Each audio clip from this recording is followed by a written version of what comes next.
Hello, everybody. Welcome to another Comic Source Comic Boom collaboration. Time for your DC Spotlight for the week of March 4th, 2026.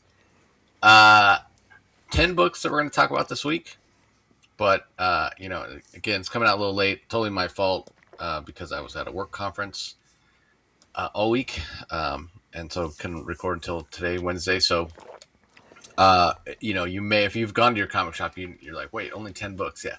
There's actually like 57 books or something insane that DC released today. If you count The like all the reprints. Yeah. and yeah, like they basically reprinted just about every issue of Absolute Batman that was out so far, and a bunch of issues of Absolute Superman and some issues of Absolute Wonder Woman as well. So yeah, man, Crazy. when I went to my comic shop, it was like standing room. I've never seen it that busy on a Wednesday. And Yeah. it was kind of funny because the five of us that are always there, we were kind of like, well, this is different, like, because I'm usually there before they open, and I got there like right as they opened. And I'm like, what are all these people doing here? There's no parking in the parking lot. And, I couldn't get to, I mean, my books, whatever, they're in my pull box, but I usually go over and look at the wall. But it was kind of funny. We were kind of joking around, and one of the guys is like, they should let us in like 5 minutes early. So Yeah. anyway, it was kind of funny, but I mean, it's good. It's a good problem to have. Partly I think because of those absolute reprints, partly because Dork was getting a second printing, which my shops, like, they sold out in no time of that one as well. Nectar was out from Vault, so there's all this spec running wild right now. It's kind of an interesting time, but it's fun, and I thought it was a pretty strong week for DC overall. What do you think, Rocky? Yeah, it was a smaller week, but it was my top five. It was an easy top five for me, but it was still generally a pretty strong week. And I do have to say about the comic shop is the indies are going so strong right now. Whether it's by pure hype or speculation, it doesn't really matter. It's a great time to be at your local comic shop. It's exciting. It's more people are going out. You and I are both in the same boat. We're both seasoned collectors, and we have good relationships with our retailer because we're probably I know you're like me. We're one of the probably. Our retailers would consider us probably one of their better customers and most loyal, and I'm used to being spoiled by my retailer. But in defense of my retailer, I will say that he can't always tell when. Usually, he's pretty good at getting me what I want and reading the market. But lately, in the last few years, he's missed a number of things we've had to clue him in on. So he's sort of missed the mark a few times, and it's just it's hard to keep up with. Well, at least for him, some retailers might be a little better than others, but it's interesting time. So I would just say if with my retailer, I always got to give him a friendly heads up just to be safe because there's so much out there for DC and the indies and less so Marvel, but I'm sure Marvel will probably be on track as the year progresses. But yeah, good times. Yeah, and I think a lot of people don't realize that you have to order the comics 2 months ahead of time. I would bet the majority of the people that were there this morning don't know that, and so it's not the easiest thing 2 months ahead of time to know what's going to be hot or what have you. So Mm-hmm. anyway, like I said, 10 books to chat about today. We'll kick it off with Absolute Flash, issue number 12. Jeff Lemire, writer, Nick Robles and A.L. Kaplan on art, Adriana Lucas on colors, Tom Napolitano on letters. Enjoyed it. That being said, it didn't make my top five. It just missed out coming in at issue 6. One of the complaints that I've had about Absolute Flash at times is it's felt like an ensemble story as opposed to being actually Absolute Flash starring Wally West. He's felt like almost a supporting character at times instead of the main character in his book. That's not the case here. He definitely gets a chance to shine. This really kind of wraps up the first year of Absolute Flash, and taken as a whole, I think it's a pretty solid story. And now that we've sort of have what I would say is like the foundation, with Wally making a conscious choice to be a hero, I'm going to be really curious to see where it goes from here. So overall solid, but yeah, it's not in my top of the absolute titles. But again, we'll see where it goes from here. Based on the two epilogues, one showing the rogues, the other one showing Grodd, who the little monkey that we thought of as Grodd. There's actually a bigger gorilla that's his father. He calls him Dada. That's much more large than what we would kind of think of as Grodd when you think about Gorilla Grodd in the main universe. So where that might go can be interesting as well. So a couple teases from Jeff Lemire about what the second year of Absolute Flash might look like, and yeah, I'm curious to see where it goes. What do you think, Rocky? Overall, I have to say, and I'm going to be critical of Jeff Lemire on another title, and that's JSA when we talk about that. But I'm just going to be a little, while we strive to be diplomatic here because we love these creators, and more often than not, comic books are subjective, and they don't always hit it out of the park. And for Jeff Lemire, I just find that there's been moments of Absolute Flash where I've thought were much significantly better than the other. This is, if I was to rate my reading of Absolute Flash, these 12 issues, it's like a cardiogram. It's up and down and up and down. For the most part, I do think that Wally West is sort of a hollow. He's almost like a construct. I don't think he's a well-developed character at this point. And this title suffers overall. I just find it boring. It could be better. There isn't really a single question that I have that's been answered in 12 issues. Not really. We still really don't know anything about the Speed Force or whatever the heck it is.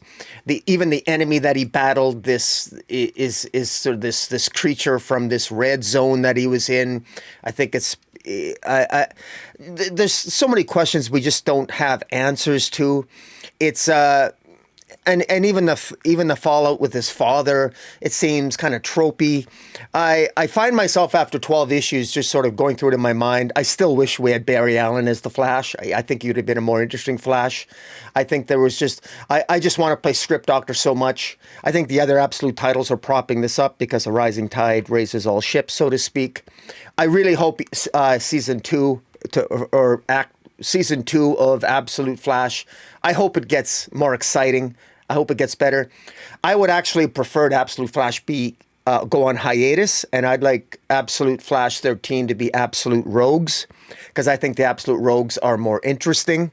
But even having said that, as much as I'm more interested in the Rogues because they just seem more interesting to me, but even them, we didn't have as much character development as I would have liked, which frankly is kind of rare. Maybe I'm just not feeling it. Maybe people out there disagreeing with me, fair enough. Maybe I'm just not feeling it as much as because I just, so much has happened in Absolute Batman, Absolute Superman, Absolute Wonder Woman. I feel like we know those characters. I don't feel like I know this Absolute Wally West. And then to have a tease that he's going to go back to the food bank to Ralph Digby and talk to Linda. Is this what we have to look forward to? And then the talking monkey and then the little Gorilla Grodd with his dad.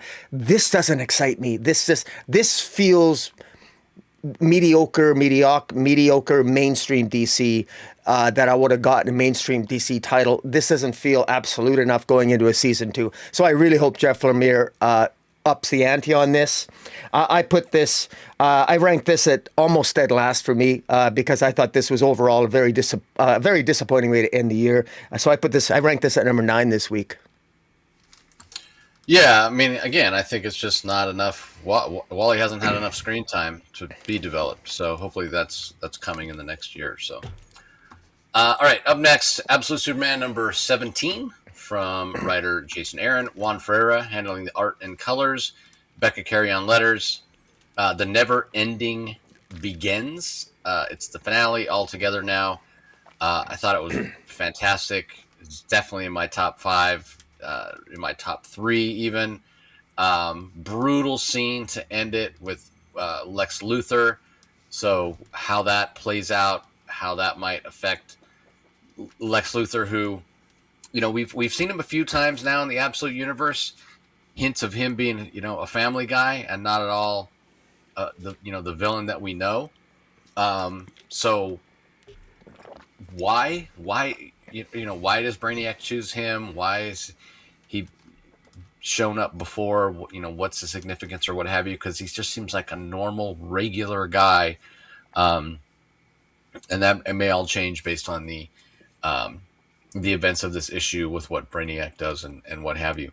In terms of the main plot, really seeing Superman embrace his role as as a protector, um, ready to take on whomever, whether they claim to be a hero, villain, or otherwise, was really, really great to see. Seeing him take on the absolute parasite and how he saves the citizens of Metropolis, who are, um, every one of them consumed by the absolute parasite because he's grown so big. Hints of Ra's al Ghul escaping, um, seeing what might happen with him as he might be exposed to the Lazarus pits again. Um, that's really, really interesting as well. Um, so I think Jason Aaron has a very good handle on these new version of the characters that he's created, which is interesting because it is such a stark contrast, I guess you'd say, to what we were just talking about in Absolute Flash.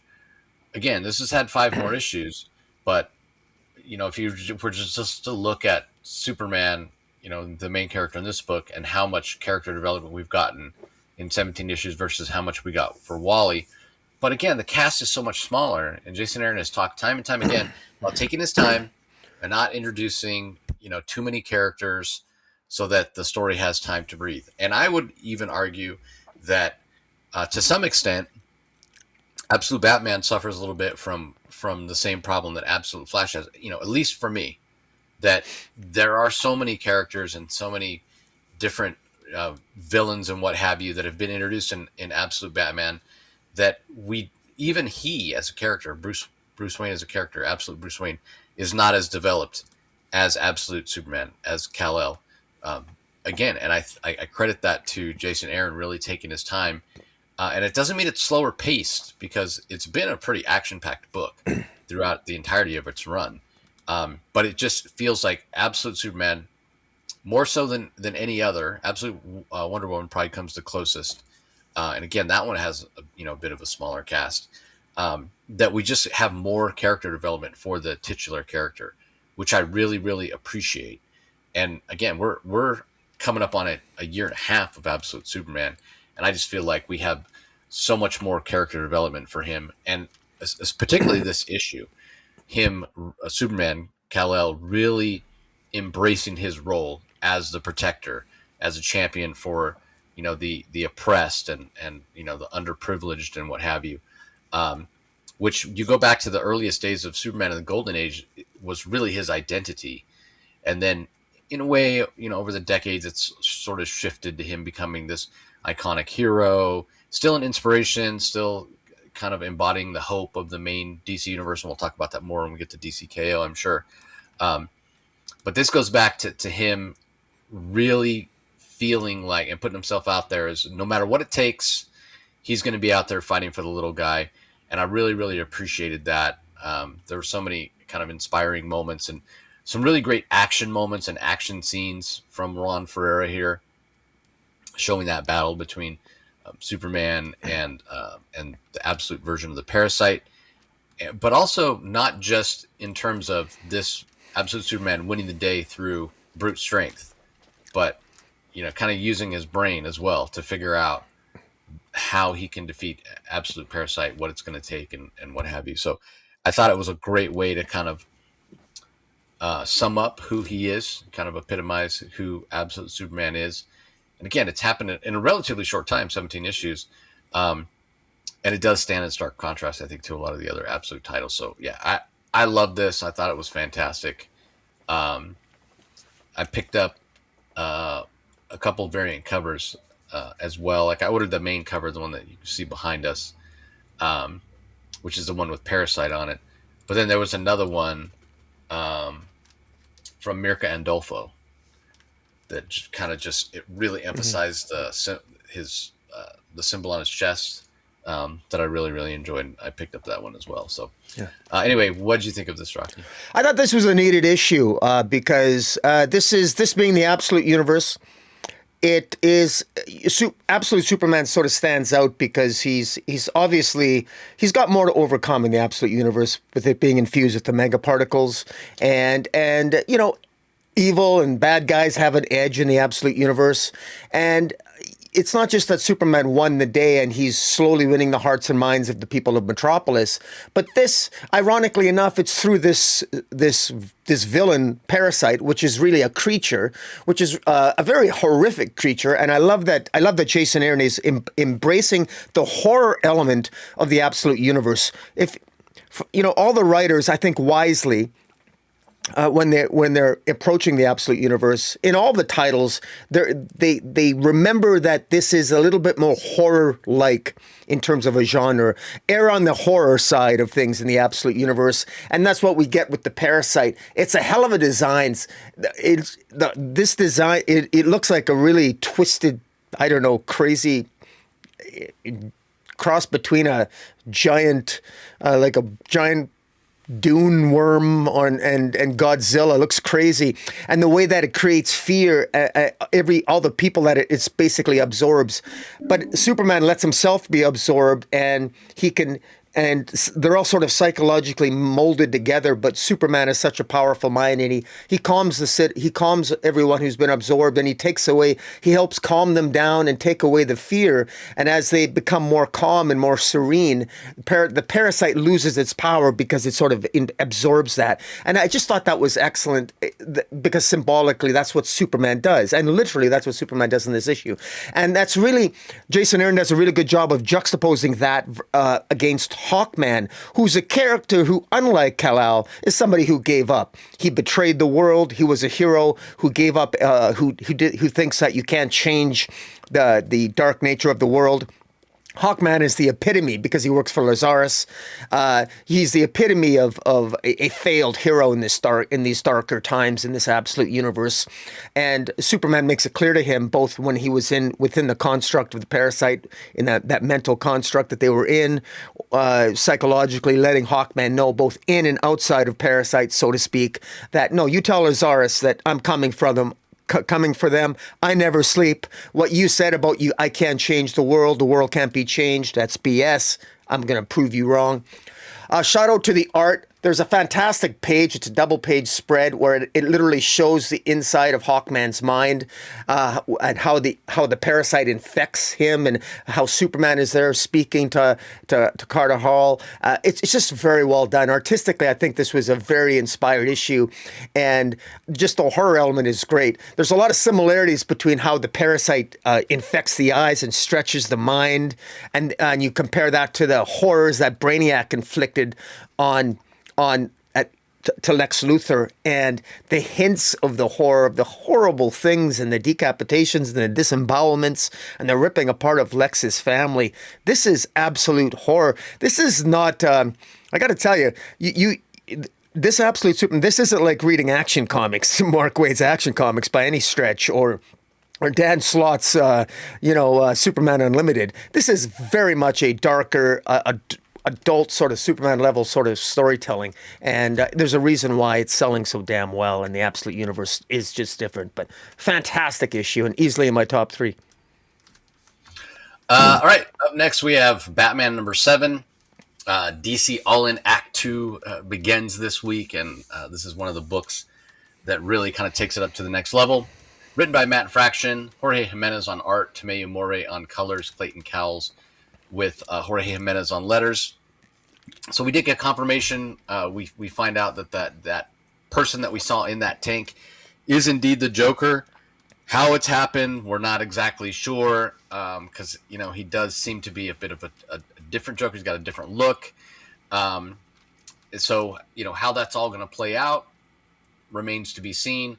But one thing that's pretty interesting is he has somehow, even though he's completely isolated in this tank, has no supposed ability to reach out to anybody. He does manage to bribe a guard in a way, convinces a guard to have Batman brought there by Dr. Zeller. And Dr. Zeller is very protective of the Joker, not so different in a lot of ways from, Harley Quinn. Get a little bit of Harley Quinn vibes back in the day. Um, but Fraction doesn't fall into the tropes. So I definitely appreciated that. Uh, but Batman, he doesn't trust the Joker, and rightly so. But this is a Joker that's much, much different than the Joker that we're used to seeing or have seen in the last, I don't know, 30 years now. We're really talking about it, maybe even longer. Pretty much ever since The Killing Joke. To me, that's the delineation from when the Joker stopped being a regular Batman villain and became this complete psycho, where kind of like Batman himself in terms of creators, right? Like we've talked about it before many times on the podcast about how Batman's experienced this power creep, right? Because every creator is trying to, sort of outdo the previous, and it keeps building and building and building until Batman basically is all powerful. And sort of the same way with the Joker, right? Like he's so crazy, he's so homicidal and psychotic, and each creator keeps trying to up the game to make it up the stakes to make it more interesting. And that's part of what I don't like about the character, other than him being overused. And even at the point where creators have tied Batman's origin into the Joker, which is kind of annoying. But just the fact that I think like he's such a physically weak character that Batman really should defeat him in like 30 seconds, and that should be the end of it, and he should go away. You should never have to see him again. It's so incredulous to think that he's standing with Titans. I mean, you look at his role in DCKO, right? He makes it to the final four, and it just doesn't make sense to me because he's not. There's nothing to him. He's just a crazy guy. So it bothers me that he has such a high profile. But what Fraction's doing here is he's making him interesting again.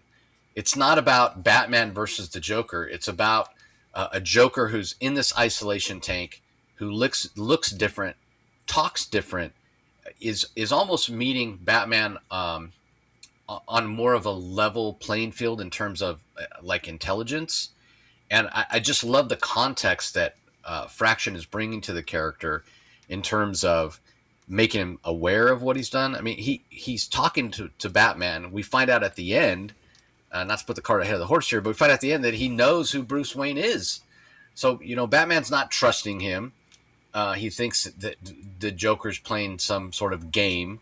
And the Joker, he can't even really communicate. He's sort of in this tank, and there's like a sort of this piece of technology that allows him to communicate like by reading his thoughts, basically. And so, he talks about, all this different stuff that he has been able to kind of take a step back now that he's in this isolation tank and think about and add context to. He's aware of what a, terrible thing, terrible things that he does. He knows he's a bad guy, but he just seems like more sane in a way, even though he knows he has all these issues, all these problems. And there's a fantastic piece of art. It folds out in the actual issue, so it's like 4 pages wide instead of the 2 by Jorge Jimenez, and he's talking about his crimes and what have you. And Batman, as he's having this conversation, that Batman's like, oh, this is your excuse. You're going to say you don't remember the things that you've done, and again, Batman being naturally suspicious because it's a Joker. It's like, oh, I'm better now, blah, blah, blah. And Joker's like, no, I remember everything I've done. I have all these memories and, these dreams, but my dreams turned into nightmares, a long time ago, and what have you. And so it's really interesting because it's providing a situation where it doesn't necessarily feel like it's going to be the Joker as the antagonist, but rather the Joker as a different contextually for the story. Because he mentions at the end that someone is coming. There's a threat coming, something that even the Joker seems to fear. We don't know what that is yet, but he says, "Yeah, this is coming." And Batman's like, "Oh, that's your game. You're trying to scare me or whatever." I'm Batman. Stuff's always coming to kill me. And the Joker says, "No, it's not coming to kill you, Batman. It's coming to kill Bruce."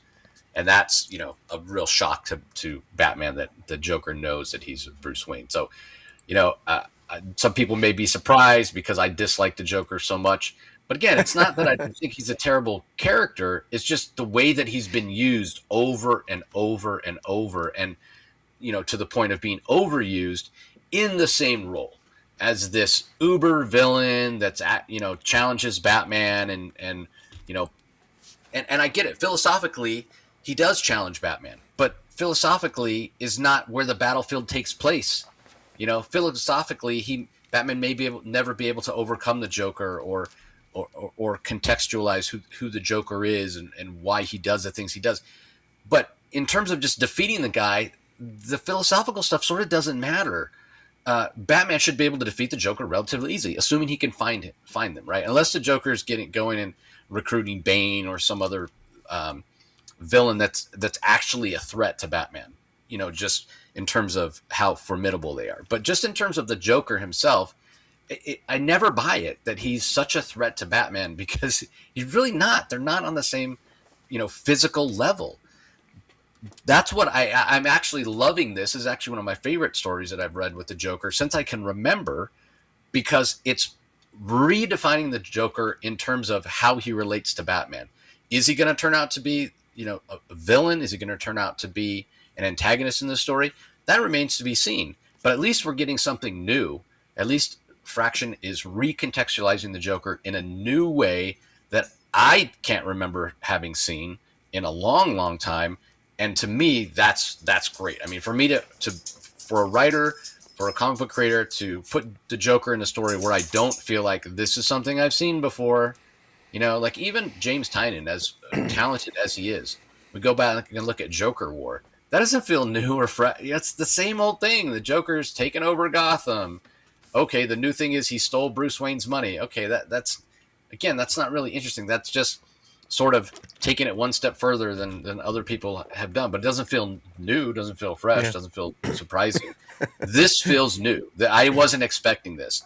And when we first saw this character in the tank, we wondered, is this the Joker? And the coloring makes it look like the Joker. But it's certainly not the last place that we saw him, so we weren't sure. And there was I had some trepidation. I was like, man, here we go again with the Joker. We just can't have Batman without the Joker. And I was a little reluctant, but in Fraction we trust. He's a fantastic creator, and obviously I'm going to continue reading it. And yeah, he just really, really surprised me, and for that reason, completely in my top 5. It's in my top 3, I'm pretty sure. Because again, being able to make me the notorious Joker hater really enjoy a story with the Joker in it more than I have in, like I said, since I can remember. That's really doing something. I mean, it's probably my favorite story with the Joker since like Death in the Family, and not just because he killed Jason Todd and I didn't really care for Jason Todd. It felt new.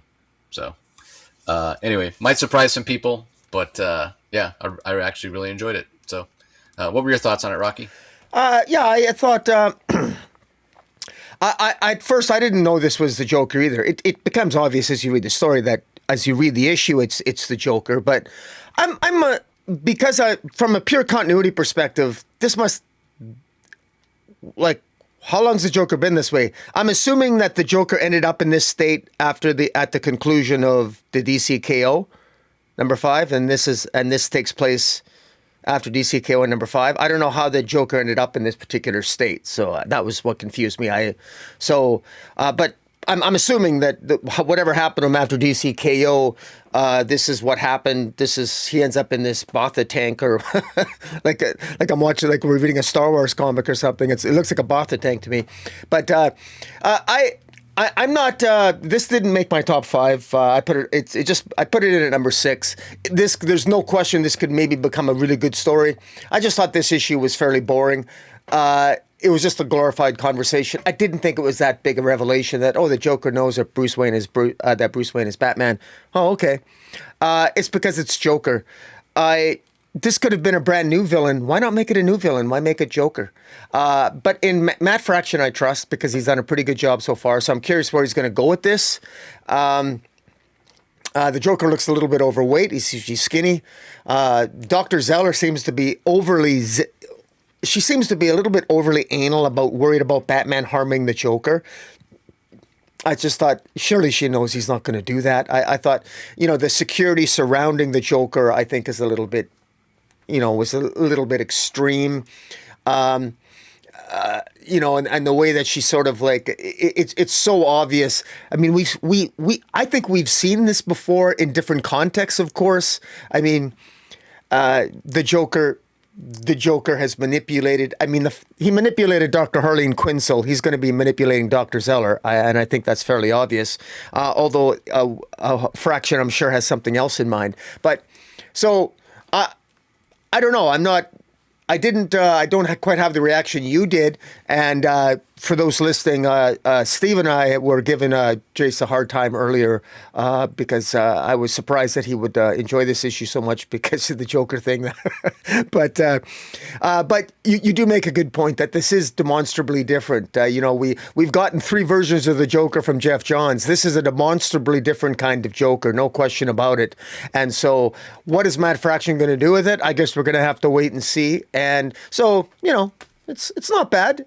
Now, how can the Joker possibly know that somebody's going to kill Bruce Wayne? And how would the Joker come across that information? And when did he acquire that information? I guess that's where we're going to have to wait and see. So, yeah, but again, at least it's something new. At least it's a different take. Yeah, that's true.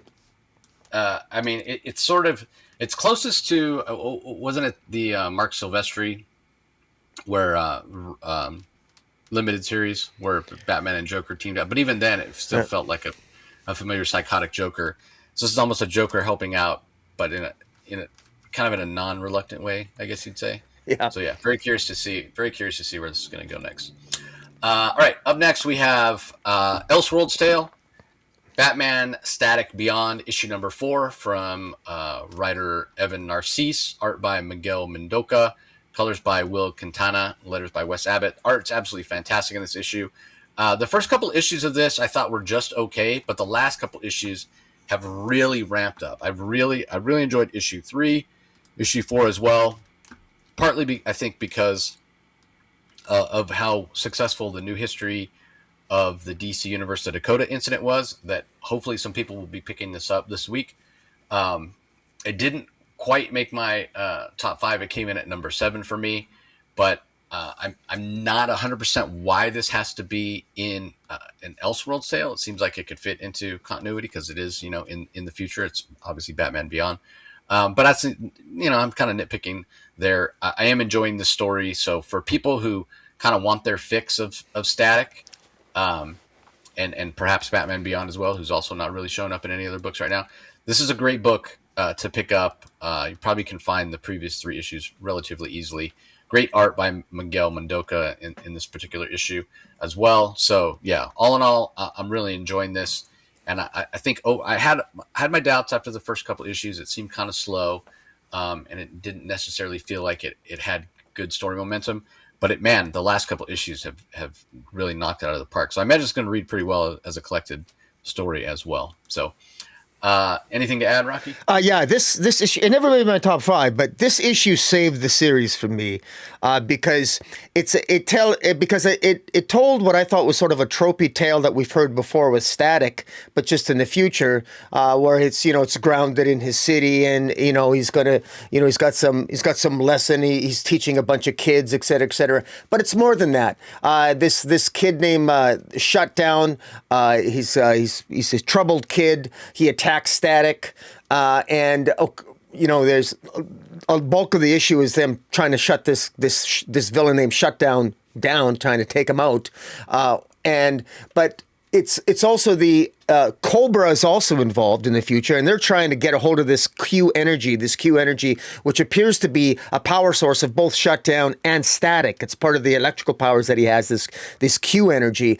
But it's also such a unique energy that other planets in the solar system, in the galaxy, there's a cosmological element in the future here, where we got Tamaranians, and we got other people in the DC universe are are curious as to what's happening on Earth, because Earth is relatively undeveloped. It's not as technologically advanced as other planets in the galaxy, and now because of this Q energy, they're going to be the Earth sort of gotten the attention of other powerhouses in the rest of the galaxy, including an older Shara Hall and her son, who's the offspring of her relationship with Jon Stewart. So there's a little bit of a Justice League the Justice League animated sort of thing going on there. So I like that. So we got some legacy characters in space. So they're incorporating that. I'm actually more interested in that, but I like how they're incorporating that with the Batman static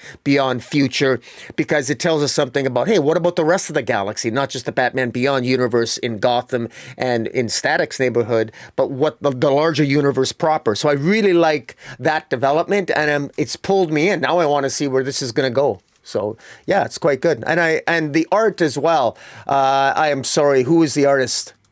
Miguel Mendoza. Mendoza, yeah, it's really good. So I was impressed with this. So I'm back in this series. Yeah, and anybody who's kind of familiar with Static and Milestone Universe, we talk about this Q energy. This is the Q juice that basically produced the Bang Babies, right? That sort of inciting incident that gave the Milestone characters in the original Milestone Universe their powers. And one of the things that's so interesting about it, we're told flat out here, and you kind of can postulate this just from the origin and that Bang event and the Bang Babies that happen. But yeah, based on each individual person that's exposed to this Q juice, based on your genetics, who you are, and maybe even perhaps your hopes and desires and dreams, you'll manifest different powers. That's really interesting, right? It's sort of like the an external version of the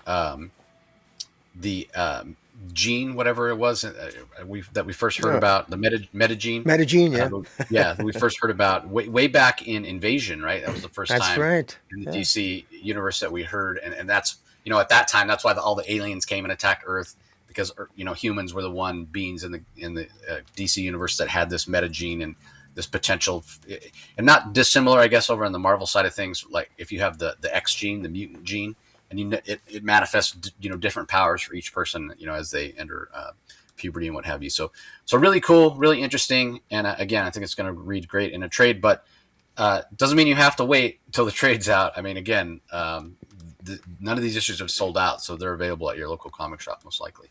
And if they don't have the particular issues, I'm sure they can reorder them for you. All right, up next.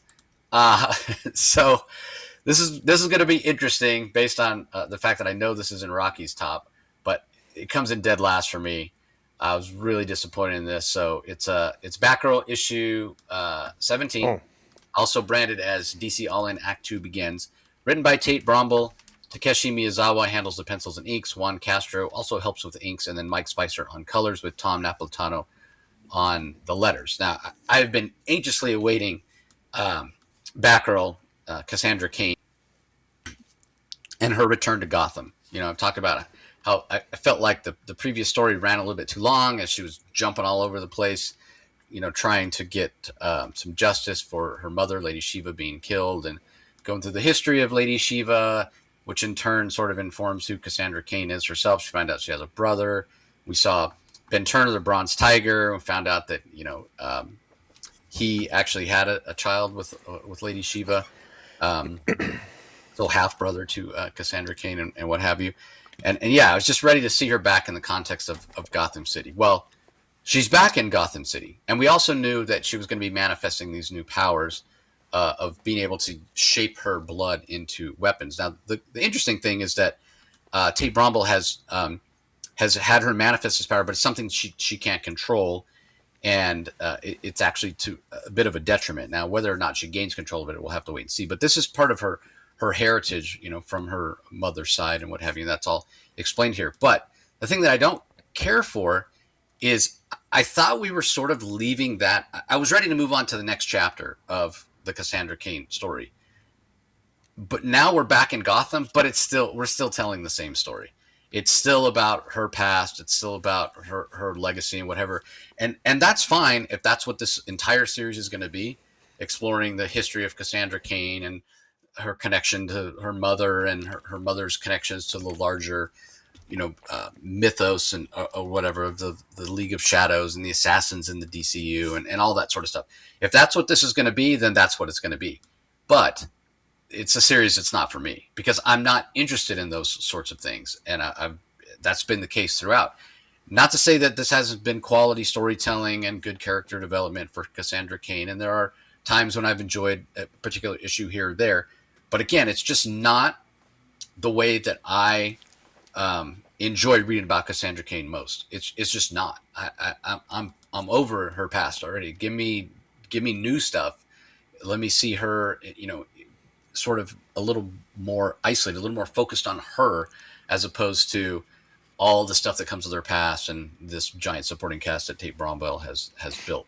It just doesn't interest me. Kind of similar to what you were saying, Rocky, about Wally West and hearing all this stuff and not really being that excited. Yeah. So I won't go so far as to say this is boring because it's definitely action packed, but it's just focusing on aspects of Cassandra Cain that I'm not interested in. So not for me, but I'm sure a lot of people are going to enjoy it. And obviously Rocky, one of them. So give us your take. This made my top 3 because I do enjoy this, and I think this is kind of an interesting element for Cassandra Cain to explore, because she does have the Blood Clan is in her family. Wu Bing is a character that appeared as a member of the Blood Clan back in I think it was Batgirl #7 back in the day, and a long time. And in any event, for her to suddenly manifest these blood powers really is kind of wacky. Where is this coming from? Why is it happening? But she just came off an adventure with the Blue Poppies, being in that secret city, and so who knows exactly what could be going on here. The Blood Clan, which is ran by Wu Lin seems to be killed in this issue. Just when Cassandra Cain is she gets infected, she discovers she discovers that she has these, she can't control, she's losing her blood. Her own blood is killing her, and it isn't until it takes a while for her to get control of her own body and to be able to control their own blood, which she does ultimately at the end of the issue when she's sort of battling like Wu Lin's Blood Clan. But Wu Lin himself is incapacitated, and clearly some nefarious forces, which I think Wu Lin himself, who's the leader of Blood Clan, he's taken out. And I'm not sure if it looks like he's killed, but if he's killed and he's the leader of the Blood Clan, then who is somebody else behind Cassandra Cain getting these powers? Because is there a genetic component to this? Is this something that just sort of naturally manifested? I have my doubts about that, because it's ritualistically based and it's magic based as well.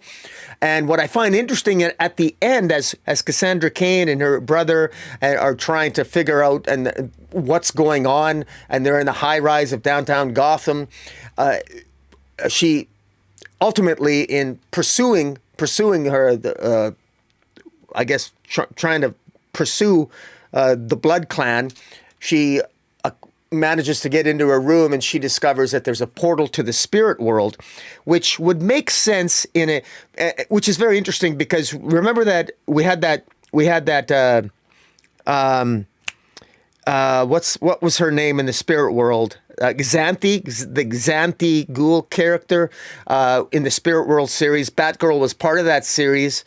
I'm wondering if the Spirit World from that series, if we're going to see Xanthi in this series, because having a connection to the Spirit World is something that is related to the Blood Clan, so that makes sense. So are we going to get more of a supernatural and magical element to this? That's interesting. It's I also openly wonder, and I'm just speculating, because I'm inclined to like the martial arts aspect of Batgirl, so I understand where you're coming from, Jace, regarding your comments about it's going in a direction you didn't really want. I'm still enjoying this. I'm curious though if they're going to if this is a permanent change. Is Batgirl going to go more to the mystical, magical, blood control side, or because they want to distinguish her from the Bat family more significantly? They want to distinguish her from maybe Spoiler, because Stephanie Spoiler does show up in this issue as well. She used to be Batgirl, Barbara Gordon's Batgirl, giving her Cassandra Cain blood powers distinguishes her further from perhaps the Batgirl legacy itself, but in her own unique way. And so, anyways, I enjoyed this, and it's something different for a long-time Batgirl fan. I like to see Cassandra Cain it stands out, and I really love cover A. I think cover A just looks amazing. I like the way it looks visually, and so I'm definitely willing to check out this to continue to check out this DC All In. And by the way, we didn't mention it. This officially in March. This is DC All In Act 2. It is Act 2 for the mainstream titles. Might not. I don't know. It's not really being really big advertised, but it's Act 2, so it is what it is. But this is a new story arc, so guys, if you want to check out Batgirl, this might be a good time to do so. If it sounds like something you might want to read. Yeah, the All-In Act 2, definitely. Like everything that has an All-In Act 2 it's a good time to jump on. All right, up next we have Nice House by the Sea, issue number 8 from writer James Tynion IV. Alvaro Martinez Bueno handling the art, Jordi Blair on colors. Really, really enjoying this series. This did make my top 5. It came in at number 4. It's no, I don't really, but I don't, that being said, I don't really need to talk a lot about this particular issue because it's not doing anything necessarily new or different in terms of Nice House stories. But that's fine with me because what James Tynion is doing and has done in every single issue of Nice House by the Lake and now Nice House by the Sea has been spectacular. It's been amazing. It's all about the human condition, and even more so than that, the way the human condition affects us in terms of our relationships, how we see other people, and what have you. And with the aliens of Walter and Max, who are these extremely powerful cosmic or alien beings who, in the face of Armageddon for planet Earth, have to select these individuals that are then placed in isolation in these houses, one by the sea, one by the lake, and they're chosen to survive. And what the aliens were supposed to do, because we're told there's even more than these two houses, what the aliens are supposed to do is they're supposed to pick the best and the brightest, right? And then throughout these two various series, we learn that eventually it's going to end up with just one house, and their inhabitants being selected to continue on, if you will. But Walter defied the rules, and instead of picking best and brightest, he picked his 10 of his closest friends. But what makes it so interesting in terms of looking at the interaction between the characters within each house, but also the fact that these two houses have become aware of each other's existence and aware of the aliens' existence and started crossing over with each other. We have Max and Walter as sort of POV characters, sort of examining. It's almost like you can think of these houses as like petri dishes in a way. It's kind of experimental. And that's really at the crux of the story, of seeing these aliens who've been among us for a long time. Like, Walter didn't just meet these people, decide they were his friends, and pick them to be in the house. No, he grew up with them. He sort of artificially aged himself up, because we don't know that much about the aliens and their life cycle or anything like that. They tend to be immortal. We don't know how they have manifest their powers. Again, we don't know. But he knew these people for a long time, over a decade. And so him observing and why he chose them and what have you, it's so interesting to have a story with these two aliens as POV characters, giving us kind of a look into how they see humanity, with us being able to identify more with the people in the house and put ourselves in their shoes, because they're human like us. We're not aliens. I can't really identify with Walter and put myself in his shoes and what would I do in his position, because I don't have those incredible powers or what have you. So it's such an interest, like right from the start, the premise is so interesting of taking an alien character and using them as a POV character to then comment on the human condition. And that's at the end of the day, that's when you boil this down, that's what the story is really about. And just because you have an interesting premise like that doesn't mean it's going to be compelling. And that's where the brilliance of James Tynion comes in, along with the incredible artwork of Alvaro Martinez Bueno, who's doing such a fantastic job with facial expressions and language and interesting color choices and what have you for the aliens and their powers and everything. It's such a beautiful collaboration between the two creators that really takes this idea that's interesting and elevates it and makes it extremely compelling. So, I think it's been nominated for Eisners, if not won an Eisner Award. That's very well deserving. Like, this is so good. It did go on hiatus for a little while.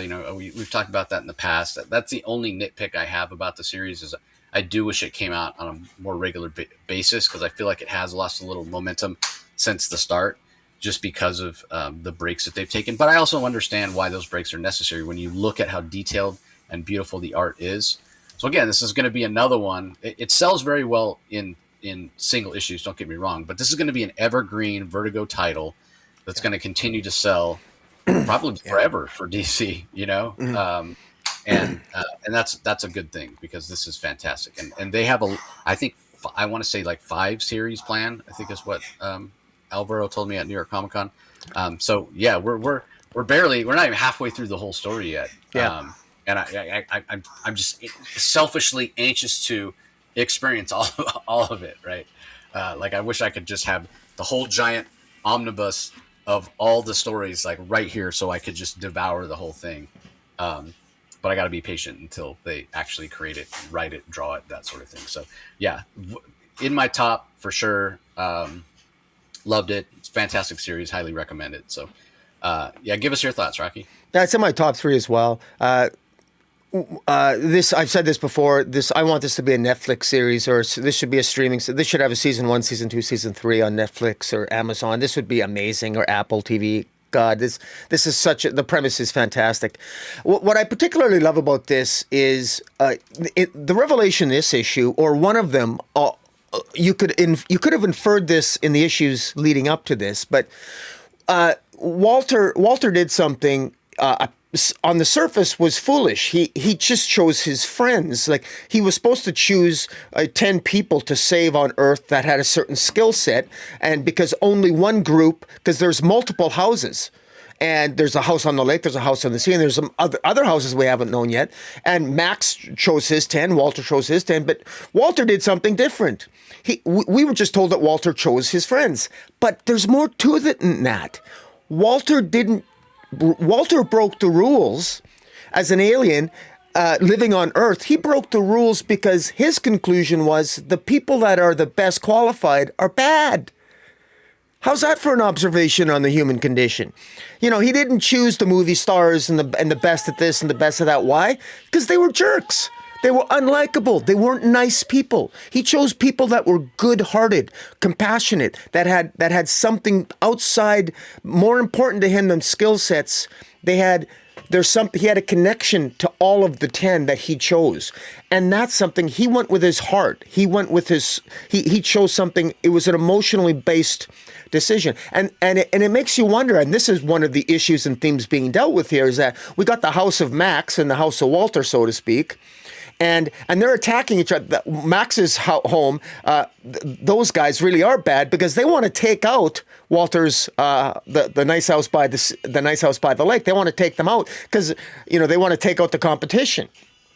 And what's happening is that there's a disruption in that. Because one of Walter's house members manages to put a kibosh on that, prevents that from happening, freezes disrupts the attack, and in any event, it makes you wonder. Okay, what happens if these two homes overlap? What happens if they work together? What if they're ever going to? What happens if they start getting along? What happens when the rules are broken, and things are falling apart? But at the same time, they're maybe falling together. So even though the two houses are falling apart and getting disrupted, the story itself is really coming together in really cool ways, and I just love it for that reason. And yeah, so high recommend. Easily made my top 3. All right. Up next, we have JSA number 17, written by Jeff Lemire, art by Gavin Guidry, colors by Luis Guerrero, letters by Steve Wands.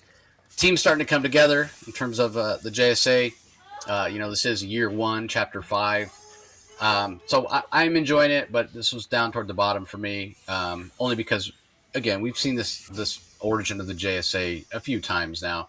And just based on the strength of the week, there was other things that I just enjoyed more. So it came in at number 9 for me. Again, it's okay. I thought the art was pretty solid. But yeah, it just didn't stand out. There is a few pages of almost like a backup story called The Search for the Spectre, Prelude Part 1. That's also written by Jeff Lemire. Art for that is by Joey Vasquez. Colors by Luis Guerrero and letters by Steve Wands. And that has Stargirl and Atom Smasher rejoining the team. And I actually enjoyed that little backup more than the main story. But I imagine that's the story. The Search for the Spectre is the story that we're going to have that's going to come after we get the conclusion of the year 1 storyline. And I'm actually a little more looking forward to that than seeing any more of the year 1 story. Again, only because we've seen this origin story before for the JSA. So what are your thoughts on it, Rocky? Yeah, I'm going to be a little bit more harsh. I haven't. This is the most boring GSA story I've ever read. This is year 1, very disappointing. Apparently, Ultra Humanite. This is before World War II starts. Ultra Humanite is working in conjunction with a 4th column of Nazis that wants to blow up New York subway for reasons, and I guess I don't know, turn more people toward Hitler or something. Boring. I also got to say one thing about the art here. The art is very, I think, generic. I think Gavin Guidry, I think he's a better artist than this. I also want to, the lettering. The lettering is bigger. I think the lettering is bigger for the simple, and the word bubbles are bigger because the backgrounds here in each individual page, if you look at it, the backgrounds are very there's not a lot in the background.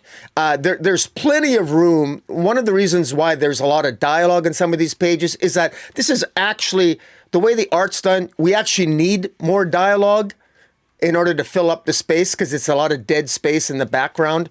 I just think the story is it's not my cup of tea. It's boring, and I welcome the end where we got a Search for the Spectre. I don't know why we're getting this JSA year 1. It's so boring. I just don't. Who asked for this? I'm not sure why we needed it. It's very disappointing. Also, I don't like the look of Alan Scott. He's got a really weird looking beard at the end there. That's a kind of a freaky looking beard, but that's a minor nitpick. But yeah, no, it's not my. This came in dead last for me. I'm just not feeling it. Yeah. I hear you. I hear you 100%. I think it was as bad. I mean, I did enjoy it, but I mean, to your point of it being boring, it's like I was saying, we've seen this before. It's not really anything new. But that backup, those few pages of backup, that did feel new. So yeah, curious to see what's up with the Spectre. So. All right, up next we have Poison Ivy issue number 42 as we march toward 50. I can't believe we're going to get 50 issues of a Poison Ivy series. I continue to be really impressed with the character work that writer G. Willow Wilson is doing. Marcio Takara has been the artist on the vast majority of the issues. He continues to knock it out of the park. We have colors by Arif Prianto and then letters by Hassan Atswan Elhau. Seeing Poison Ivy as the mayor of Gotham is fantastic. This did make my top 5. There may be some pushback on the fact that we didn't see the campaign of her running for mayor. I'm okay with that. I'm okay with kind of skipping forward because of the way that G. Willow Wilson set it up. I'm perfectly fine with this. Seeing her in power, seeing her power struggle with Vandal Savage and what have you. Cover A, which you can see behind me if you're checking us out on YouTube and behind Rocky, is fantastic. It's amazing. It looks like she's sitting in the White House, not just the whatever the mayor's office at Gotham City. Just fantastic. Love the characterization. Love what's to come with this. Seeing her put together her staff, having it be, you know, Great White Shark and, you know, these other ne'er-do-wells of Gotham. And, you know, she's choosing people she can trust, and the city council is taken aback by that.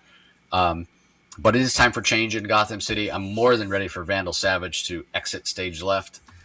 He's just, I think it's not a good use of him as a character to have him be this fascist leader of the Gotham City PD. I'm over it. And for those out there who are more interested in seeing Poison Ivy with somebody other than Harley, you may be getting your wish, because on top of the struggle to fulfill all the crazy campaign promises, which she made while running for mayor, and things that she genuinely wants to change and accomplish. Poison Ivy also has the added stress of her relationship with Poison Ivy falling apart. And apparently, you know, during the campaign or things she had to do to you know, help win the election, what have you, has driven a wedge between her and Harley. And, you know, Janet from HR, who's a fantastic character. Many people have expressed interest in seeing Poison Ivy to have a relationship with her rather than Harley. And we've talked about it before, just because it sort of seems like Poison Ivy has a lot more in common with Janet than she does with Harley. I mean, so many times talk about them being thrown together and not really understanding, like maybe it's just a physical attraction. We've you know, speculated on that before. But anyway, seeing this Poison Ivy distraught at the end because it may be the end of her relationship with Poison Ivy. It's going to be interesting because I 100% think there's going to be people that love the Harley Ivy relationship that are going to hate this. And there's going to be others that maybe they don't necessarily dislike Harley and Ivy together, but they prefer to see Ivy with someone else, that are going to be, you know, on that. So it's going to be like Team Harley versus Team Janet sort of thing. Or maybe Team Harley versus Team anti-Harley.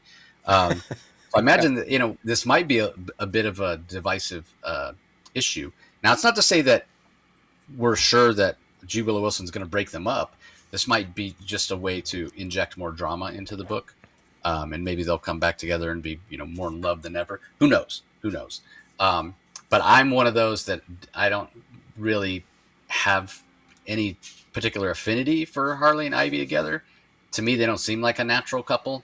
So, you know, it would make sense for me to see Poison Ivy with somebody else. If it's Janet, it's Janet. If it's somebody else, it's somebody else. So I guess we'll have to wait and see. But again, this continues to be an absolute revelation in terms of character development, taking a character that for much of her early appearances, you know, the vast majority of her life as a DC character has been a little bit two-dimensional, you know, random, generic Batman rogues gallery villain. And the work that G. Willow Wilson has done in elevating this character and making her feel real and realistic and has made her complicated and interesting and compelling. I mean, what an incredible job. I likened it before to what Alan Moore did on Swamp Thing, and I continue to say that that's kind of the best comparison that I can think of in terms of taking a character that didn't necessarily have, you know, that much depth and elevating them and making them really compelling and an interesting character. So what an incredible job by G. Willow Wilson. This continues to be a must read, continues to hit my top 5 time and time again, if not my top 3. And it's definitely in my top 5 this week. So what are your thoughts on it, Rocky? Yeah, I agree. I echo your sentiment. I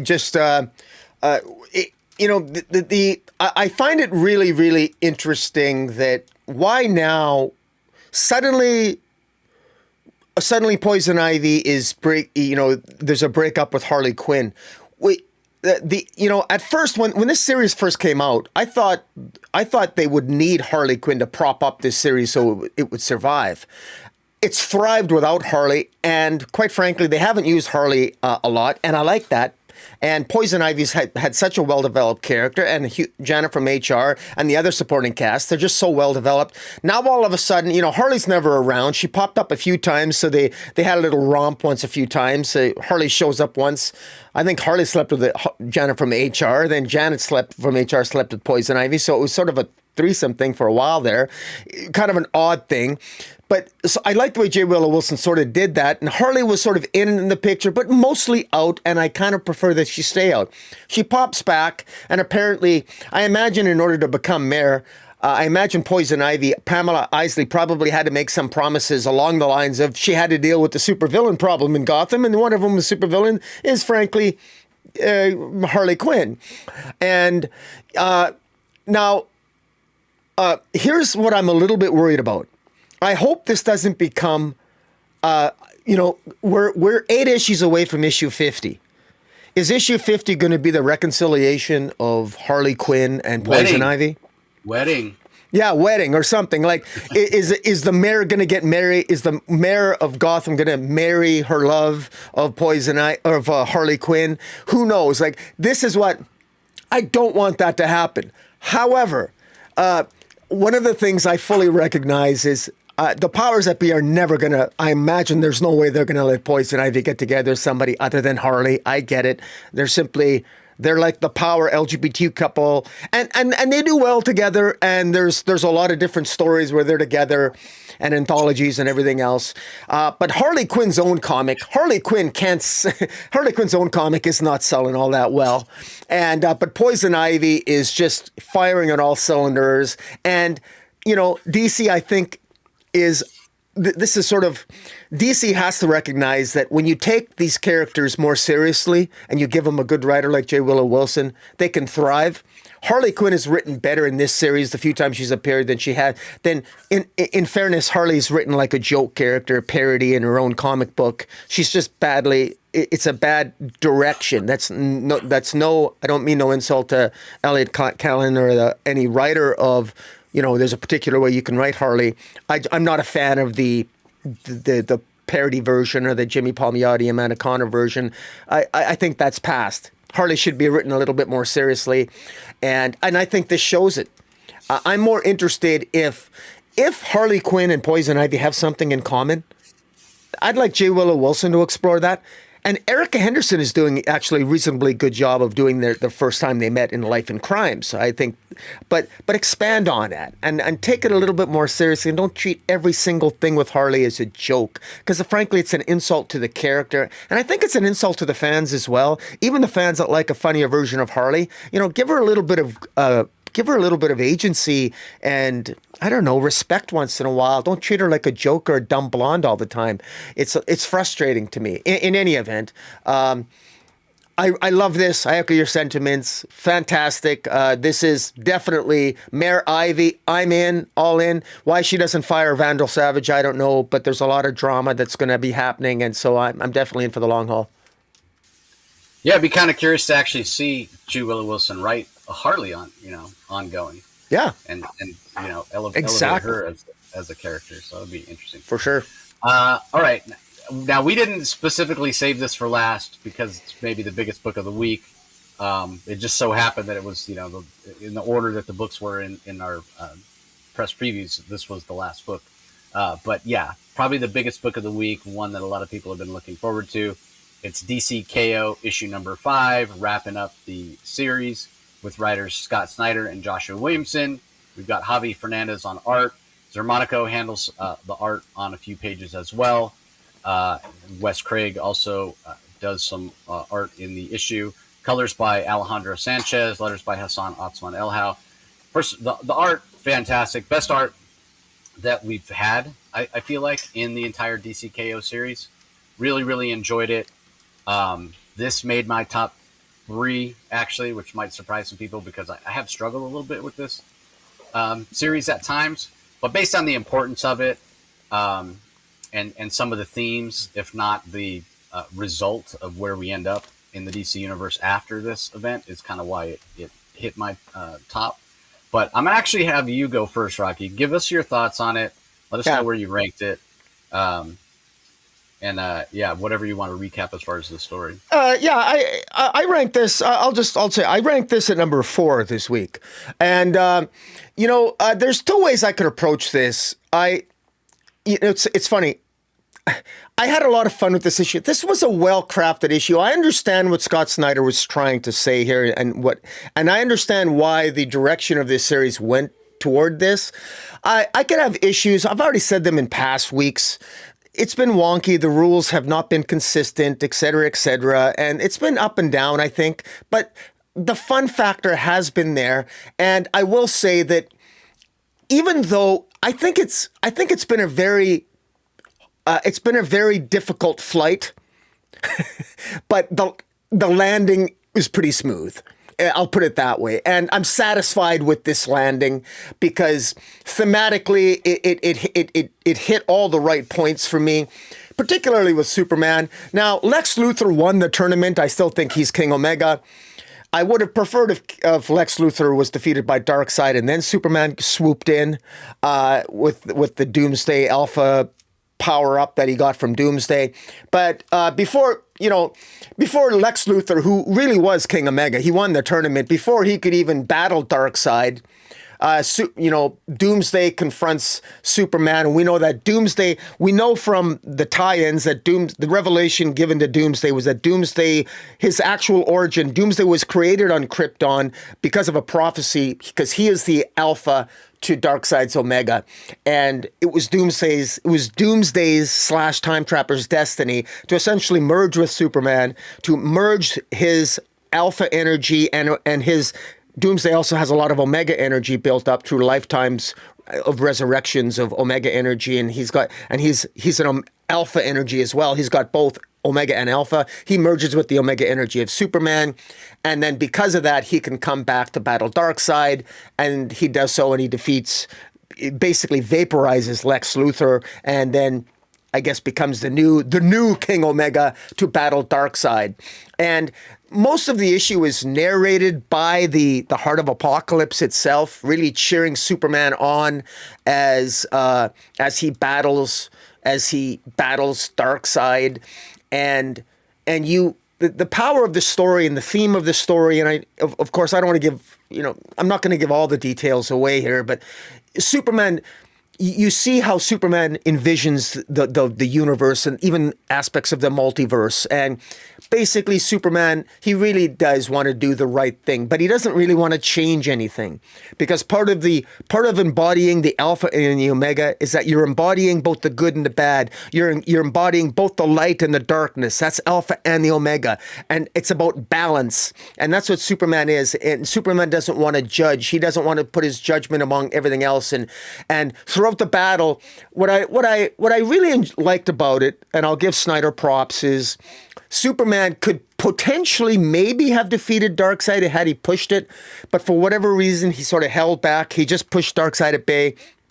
He refused to change the universe in even a utopian image.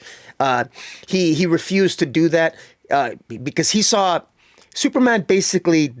He pushes Darkseid away, and then he sort of disappears himself, because there's a larger threat. There's some things that Superman tells Batman and Wonder Woman and the rest of the league. He tells them that he has to do something. So Superman seems to voluntarily take himself out of the playing field. Where has Superman gone by the end of the series? End of this issue, we don't know. But clearly Superman perhaps sees a larger threat. He sees something developing down the line. There's hints at the end of the issue as to what Superman might have seen. This issue it's very, very consequential. It's very action-packed, very narration-heavy, very exposition-heavy. But it does, all the exposition and narration does have a point. It's very Scott Snyder-ish. And in all the ways that, quite frankly, I think this is in good ways for me. Because if fans of Scott Snyder, you know what I mean. If you're a fan of Scott Snyder, you know what I mean when I say it's very Scott Snyderish, okay? He's very powerful on his themes and his symbolism, and that's absolutely right, rampant throughout this entire issue. And it's the art's fantastic. It alludes to DC Next Level, and there's a couple of very significant things that happen. There is the Dark Legion is apparently, obviously, the Dark Legion is cut off from Darkseid. So Darkseid's sort of put off. He's pushed at bay, and I think he loses his connection to his Dark Legion. So where does that leave the future? It looks like the Dark Legion is trying to hide from Darkseid in the future, or if they're cut off from Darkseid, does that mean Darkseid's no longer in the Dark Legion's mind? Not really sure. It looks like Grayson, Batman, and his son Alfred that we saw in the Batman Knife Fight series, that universe still exists. I don't know why it would exist if Superman didn't change anything. I don't know how that universe can even still exist, but I think it clearly does. There's hints that other superheroes might get superpowers because the explosion of the Omega and the Alpha energy at the end that created a stalemate between Darkseid and Superman before Darkseid disappeared and Superman disappeared. That stalemate, that explosion of Alpha and Omega energy may have imbued and given powers to other heroes and villains that we'll see manifest in the months to follow in DC Next Level. That's sort of hinted at. At the end, we see Flash. We know, and those who have read the history of the DC Universe, Barry Allen was writing the history of the DC Universe at his computer console. Darkseid shows up at his computer console and tells him that, basically rewrites another chapter to the history of the DC Universe, basically telling Barry that, hinting at an absolute crisis. Because apparently this Omega tournament that's occurred, it didn't just happen in our universe. It happened in every universe across the multiverse. Every universe had its own Omega tournament. And so does that mean that there was an Alpha and an Omega Doomsday and Superman in every universe? Or how, it's, you can go crazy thinking about the possibilities there. Are we going to get miniseries of other Omega tournaments and other universes? I don't know. There's so much crammed into this if you think of the ramifications. And again, it was a blast.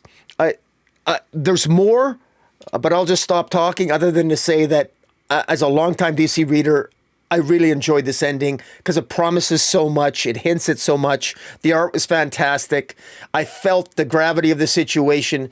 Darkseid bragged about his absolute world. Darkseid insists that he apparently still has control over his absolute heroes or absolute. And I don't know how he can think that because he clearly lost control of them. They overcame his influence in last issue. But again, lots of questions. But I think the good types of questions, and this is generally, it does end with sort of like a stalemate, but I liked the ending. I thought the journey was fun. It was kind of wonky as hell, but I think that the landing was pretty good for this series, and I think I'm going to pick up the hardcover of this. And I don't always pick up hardcovers for DC events, but this one I'll pick up a hardcover for because I quite enjoy it. I enjoyed it overall, and curious to hear your thoughts. Yeah, what's the saying? Any landing you can walk away from. That's right. It definitely is a little bit better than that. And yes, Scott Snyder Snydered it at the end, throwing in all this extra stuff. Oh, by the way, in the entire Infinite Multiverse, everybody was having a KO tournament that was generating Omega energy. So, Darkseid, he comes around and says it. He says they think they won the battle, they think they won the war, and basically they don't know nothing yet. So is that where Superman disappeared to? Is he going to have to go and be King Omega everywhere? That's an interesting thing to think about. I loved the fact that he showed back up and defeated Luthor. I saw some headlines from some comic sites, whatever. Oh, Superman kills again. Yeah, I guess if that's how you want to look at it, but he knows that it's a temporary thing that Luthor's going to be restored, along with everybody else, or nobody is going to. So, Superman did what he had to do basically to defeat Darkseid. But then when it came down to it, the choice to defeat Darkseid and win and become the King Omega and remake the universe in whatever fashion he saw fit, he really showed the difference of how he is the opposite side of Darkseid. Darkseid wants total control. Darkseid wants everything in his image. You look at the absolute universe, you look at how everything there is imbued with Omega energy. In a way, Darkseid's part of every single atom that makes up all the matter in that universe. Superman chooses to do the exact opposite here. He could do that with the main universe. He could have it, remake it in whatever way he thought, utopian way, as you said. But in his own words, he pulls back because he wants everyone to win.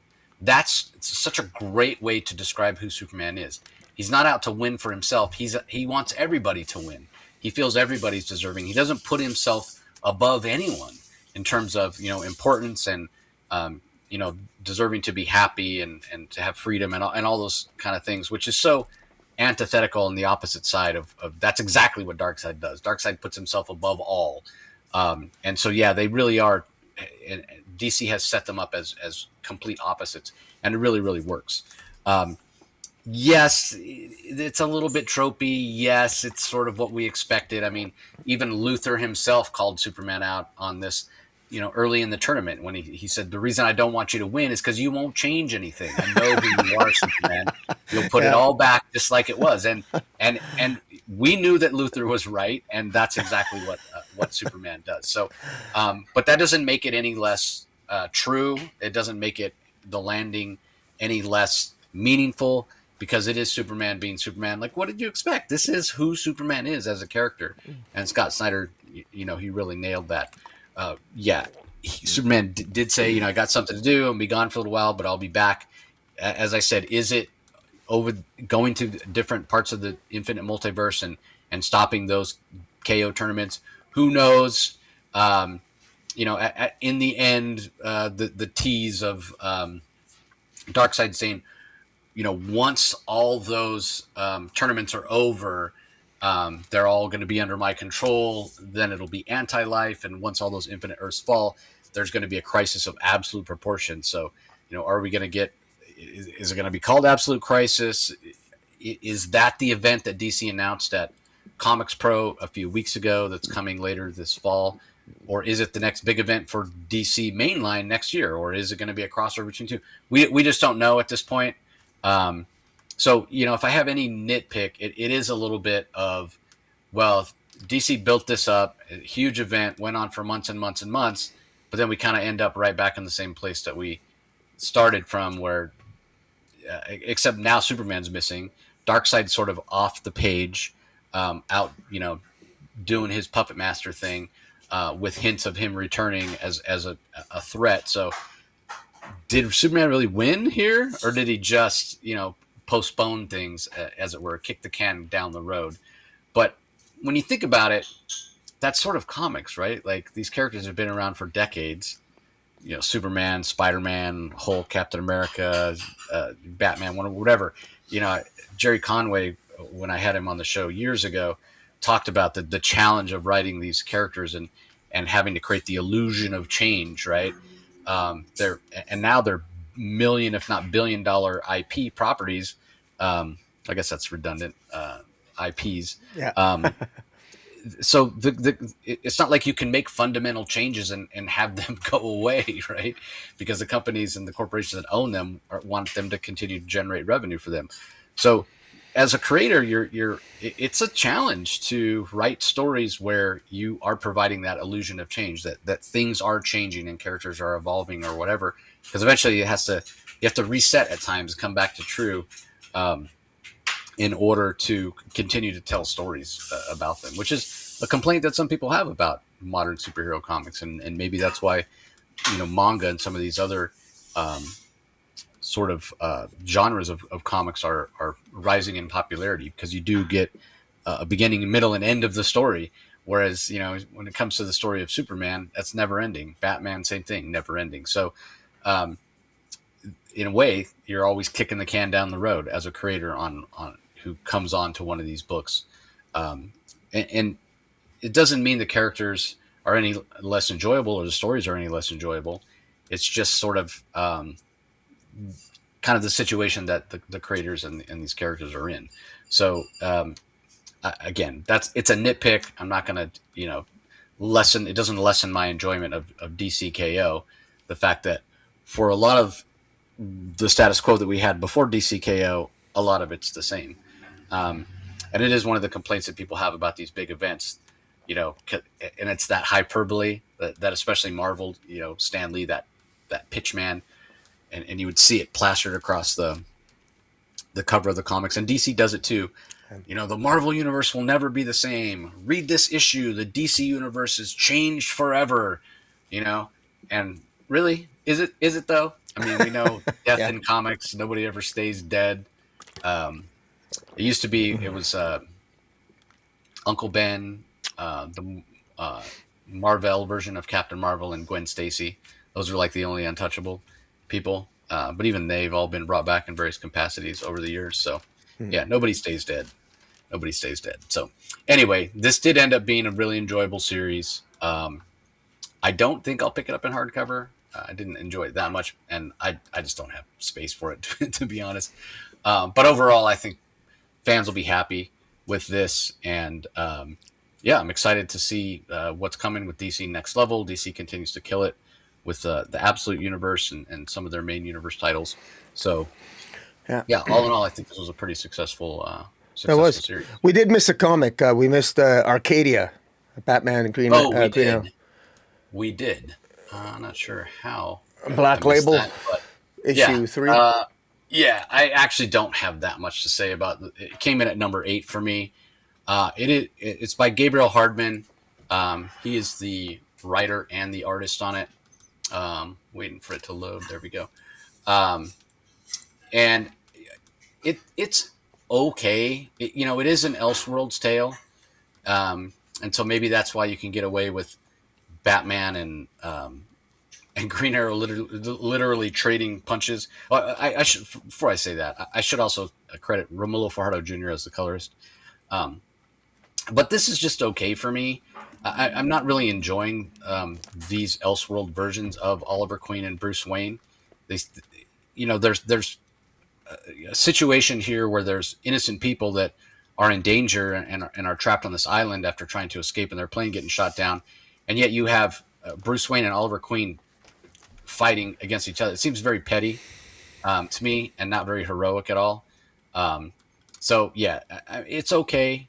It's not really doing it for me.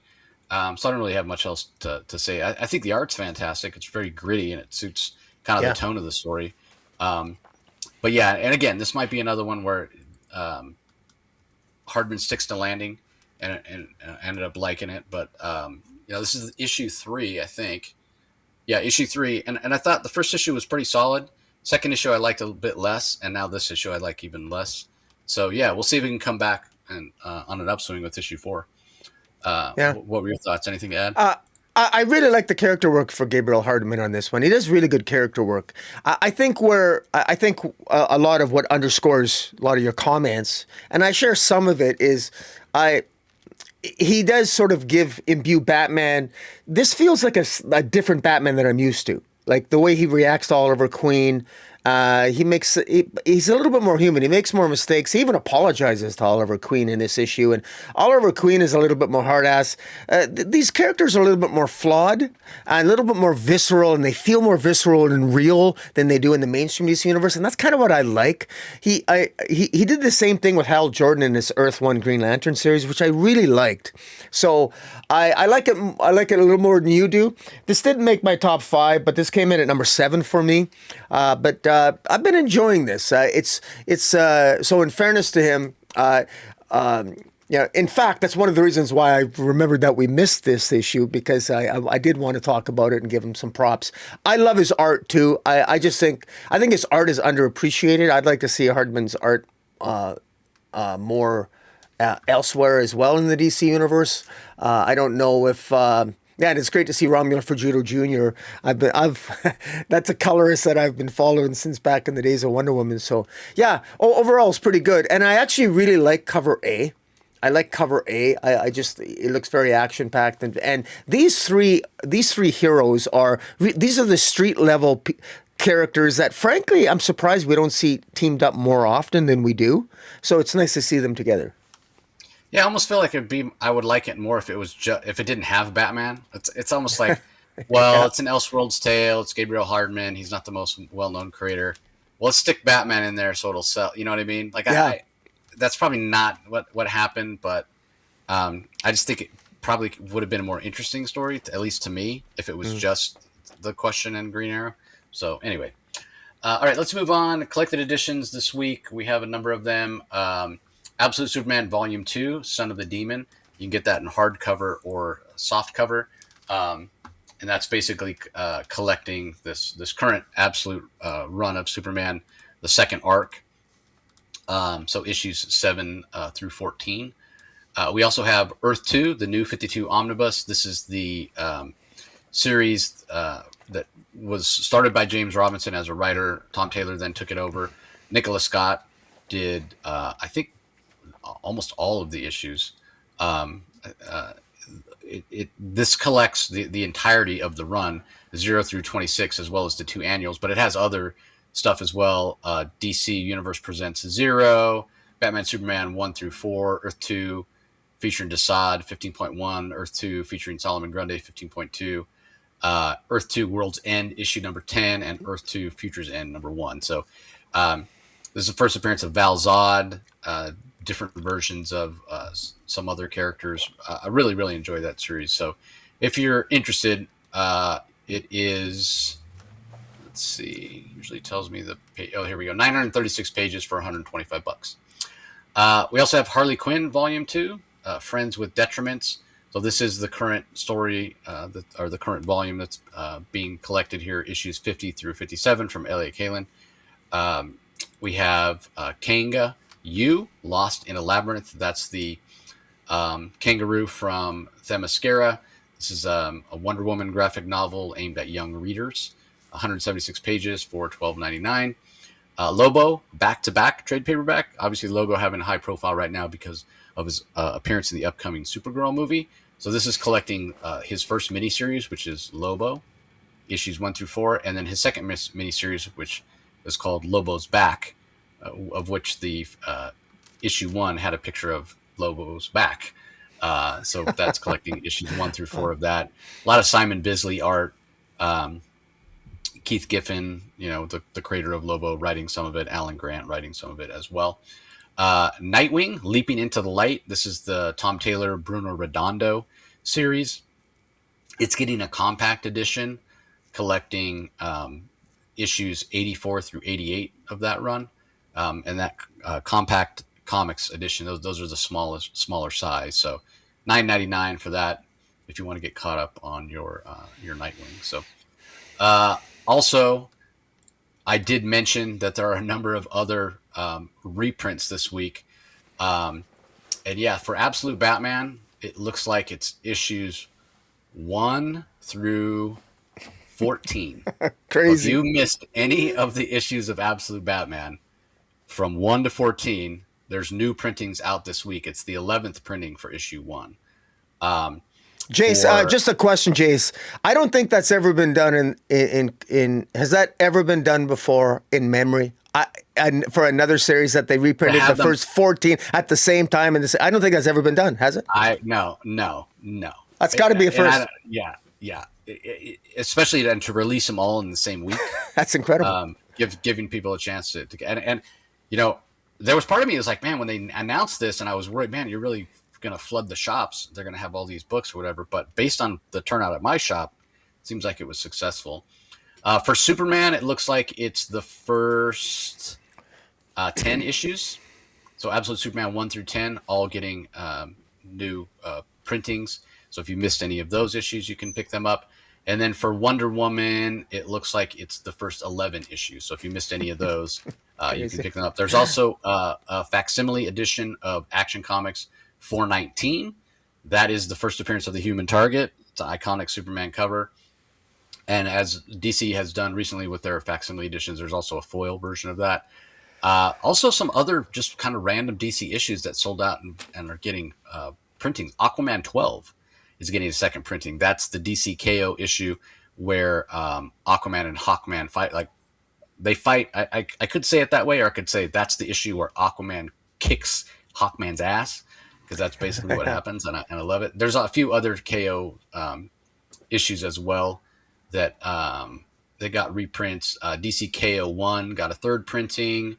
DC KO Red Hood versus the Joker got a second printing. DC KO Harley Quinn versus Intana got a second printing. Yeah, The Flash. Sorry. Yeah, Flash 28 got a second printing. DCKO Night Fight number 2 got a second printing. Superman 33 got a second printing. Those are all KO tie-ins.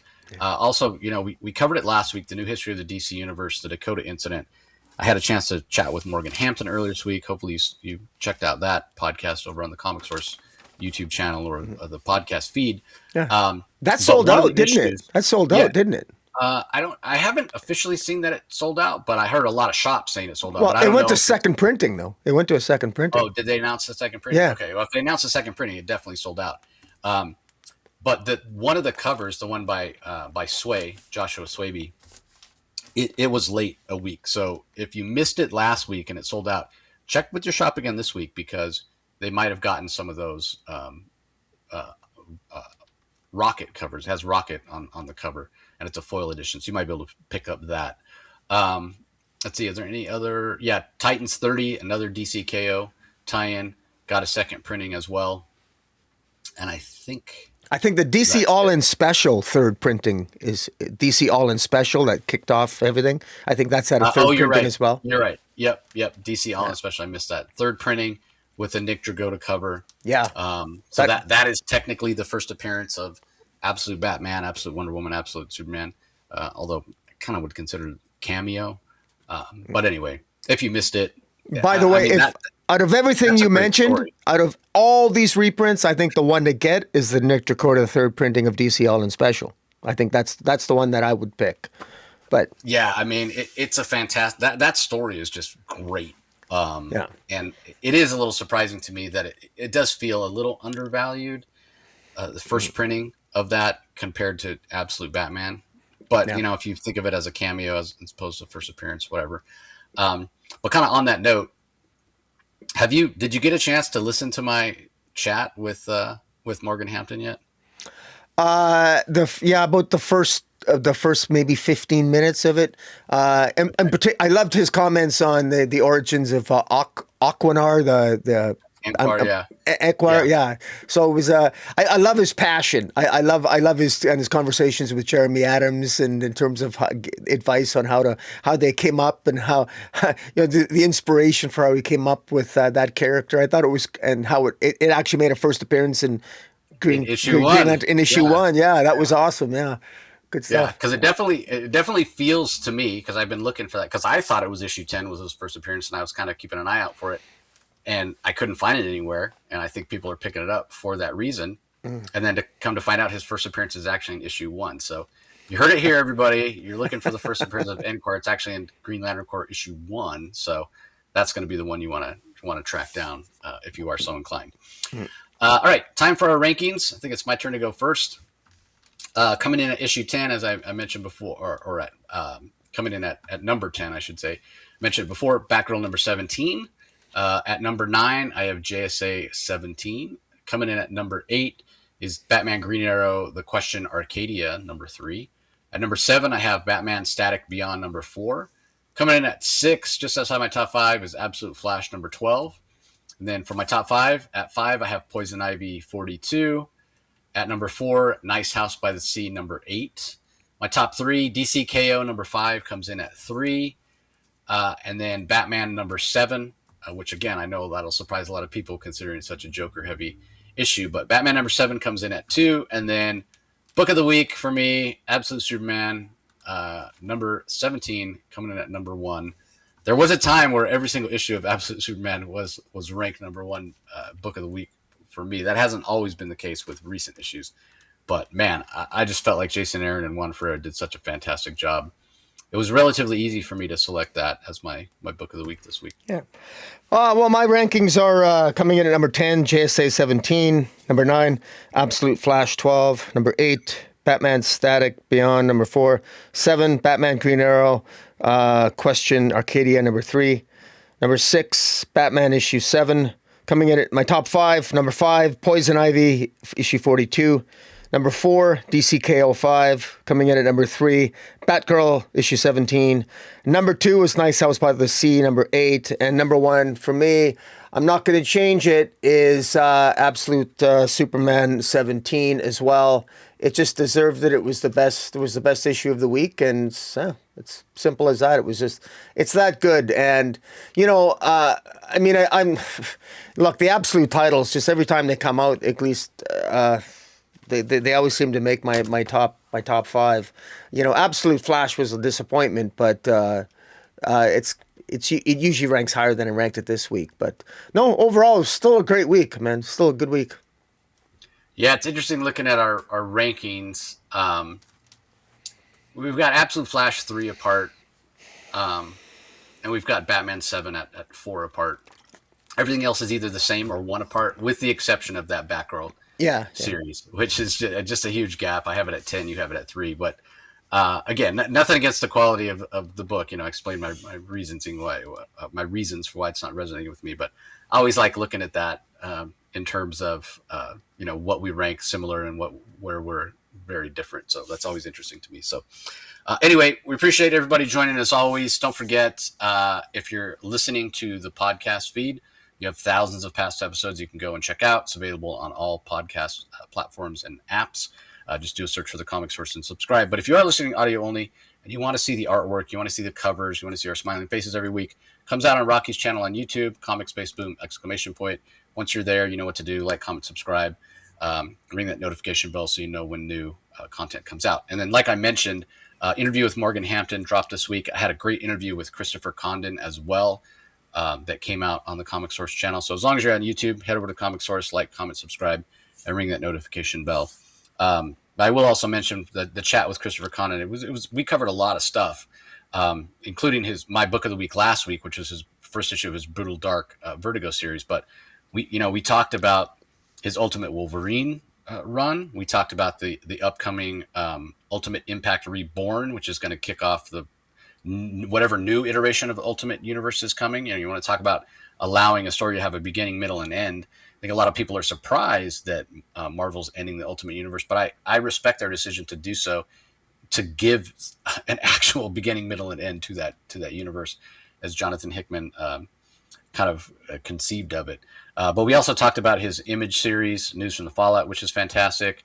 We talked very briefly, because it doesn't come up till the end of the year, but his Rogue One Darth Vader story. I loved what he said about Darth Vader being a hammer. That old cliche, like when you're a hammer, everything looks like a nail. So we talked about that as well. Return of That Texas Blood. And then we had a really heartfelt conversation about that Green Arrow finale to Christopher Condon's Green Arrow run, which Rocky and I both really, really enjoyed. So it was a great conversation. I always love to talk to Christopher. He's such a talented creator and very thoughtful creator and what have you. So definitely encourage everybody to go check that out. And then, like Rocky said, my chat with Morgan, like his energy is just infectious. And he's such a huge fan of these characters, and he's just killing it on Green Lantern Corps. And have you had a chance to read the next issue of Green Lantern Corps yet, Rocky? The Guy Gardner. Yes, I have. Yeah, I have. Yeah. You guys are in for a treat. There's I mentioned this. I mentioned this to Morgan. There's a character that we haven't seen for a while that's a favorite of mine that comes back in that issue. Yeah, and I can't wait to see what happens with her. So, anyway, that does it, everybody. Appreciate you joining as always, and we'll talk to you next time. Catch you later.